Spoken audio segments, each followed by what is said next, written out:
Hey, and welcome to Throwback Thursdays with Jaclyn Jordan. We are talking today with Desiree. She is a bride who has a really special story to tell. Her experience with finding her gown was sentimental, and it is heartwarming and, a little emotional. But stay tuned, listen to her story and what it was like for shopping for her gown and finding and falling in love with the Edith from Jaclyn Jordan. Hey Desiree. Hey, how are I'm you? good, darling. How are you? I'm good. I'm good. That's great. You are surviving, being working from home Maybe. and all that. Yeah. Day, what, 49,000? Yeah, Yes, this we're is here. the 12th year of this, right? Oh my gosh, with no end in sight, I feel like. Oh no, it's all right. We're all making through as best we can, That's right. right? That's right. Well, so tell me a little bit about your wedding. Yeah, so I got married on New Year's Eve, which was special in and of itself. My husband and I both we'd been together for a while. So we had been together for 6 years, I think, when we got married. And we always knew like New Year's Eve was what we wanted to do, just fit who we are and our personalities. So it turns out it's really fun to have a wedding on New Year's Eve I against a lot bet of people it is. telling me it was going to be stressful. I felt like it was amazing. Um, but yeah, so we basically did a New Year's Eve party. I mean, that was our wedding. So went That, through mid 12:30. I think we did the countdown and then sent everybody out. So oh yeah. wow, that's so fun. That's Yeah. awesome. I love It that. was cool too because it was in this like downtown art gallery in Knoxville. And so we did all of it there. We did the ceremony and then, cocktail hour and flipped it and did the dinner and then the dancing and everything all in this so it just fit the New Year's Eve feeling of being downtown, but also at a wedding. So it was cool. Yeah. Oh, that's Yeah. great. What was Yeah. your venue like?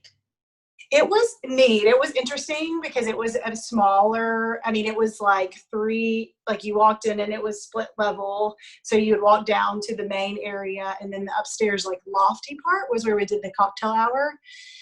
But the downstairs was the ceremony and the dinner. And since we did a seated dinner, it was a lot of like finagling. But man, my wedding planners were fantastic. Like ceremony, and then everybody was upstairs and they flipped it to a full dinner. And then right after dinner, they had to kind of clear out a space for a dance, for the dancing floor.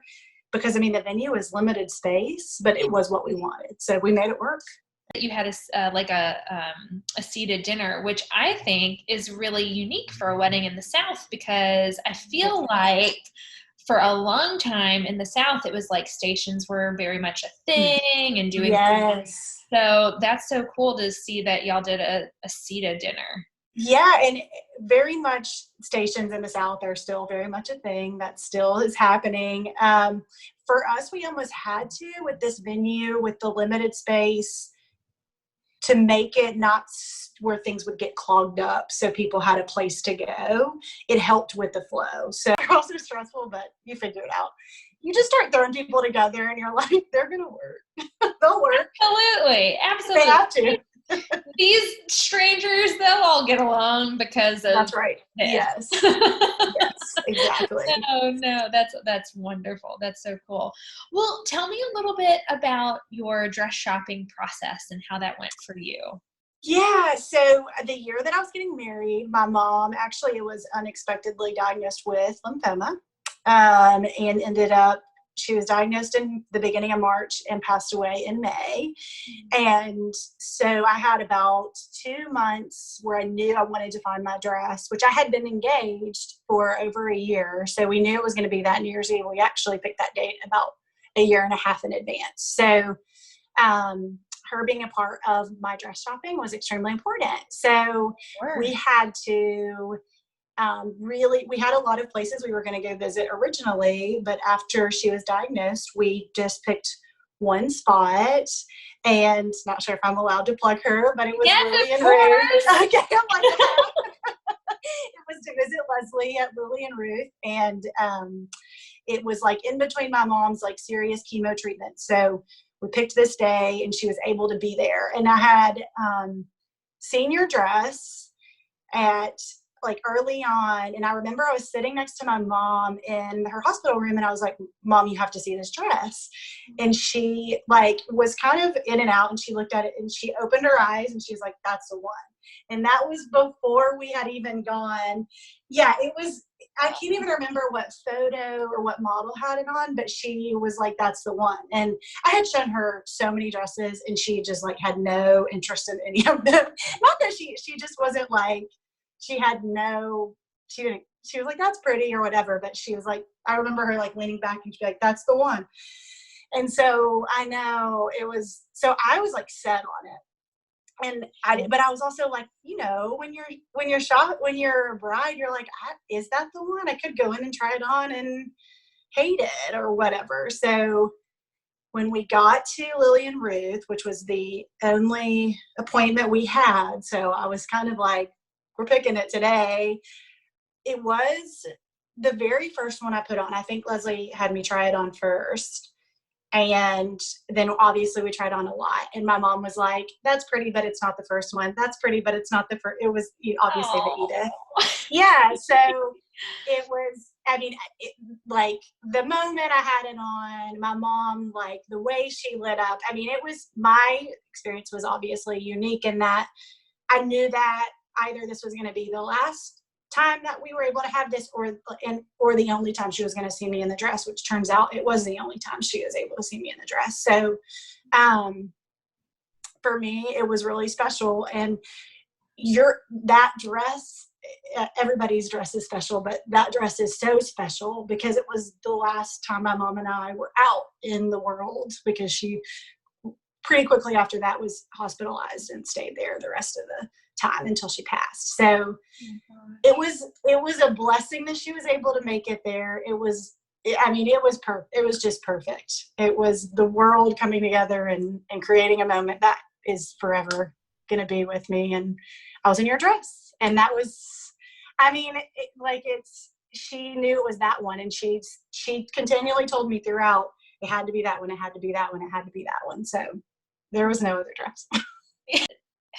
Such a rare experience to have, to first of all just see a dress on, social media and be like, oh my gosh, I love it.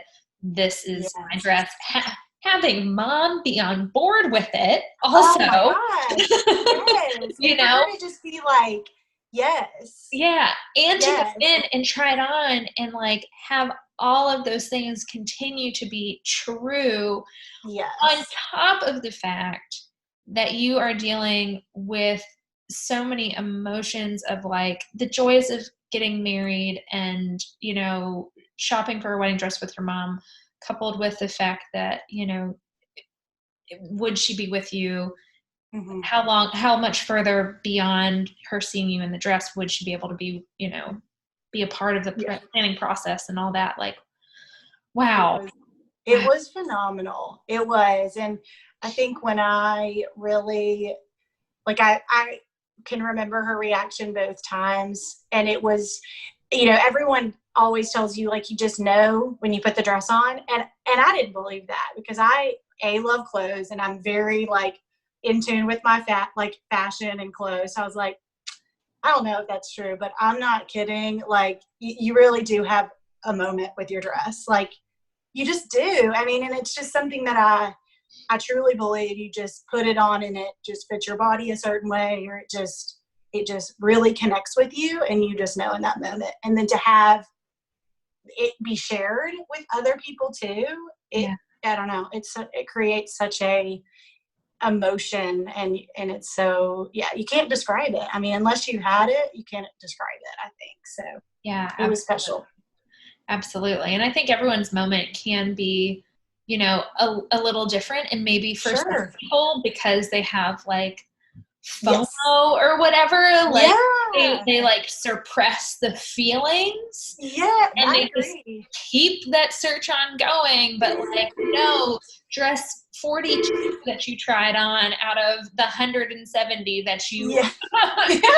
are trying on. Like that was the one. Right. And then they dresses that day. And it, and they're all beautiful. Even I look back at the photos and I'm like, oh, those are so pretty. And I even think some of them, I'm like, I would wear that if I ever had another wedding or, but you definitely have the one, I think, that you just can't, that you'll forever think about if you don't do it, For sure. You're like, what if I would have chosen that one or Yeah. whatever. So. And I'm sure that it's also like, well, yeah, if I was having, a spring wedding, like Right. the dress, but whenever Yes. it's like you're thinking about the wedding that you're actually having, and in your case, like this amazing New Year's Eve soiree, Yeah. what is right? And for you, it was the Edith That dress because was she's sparkly and she's yes. beautiful.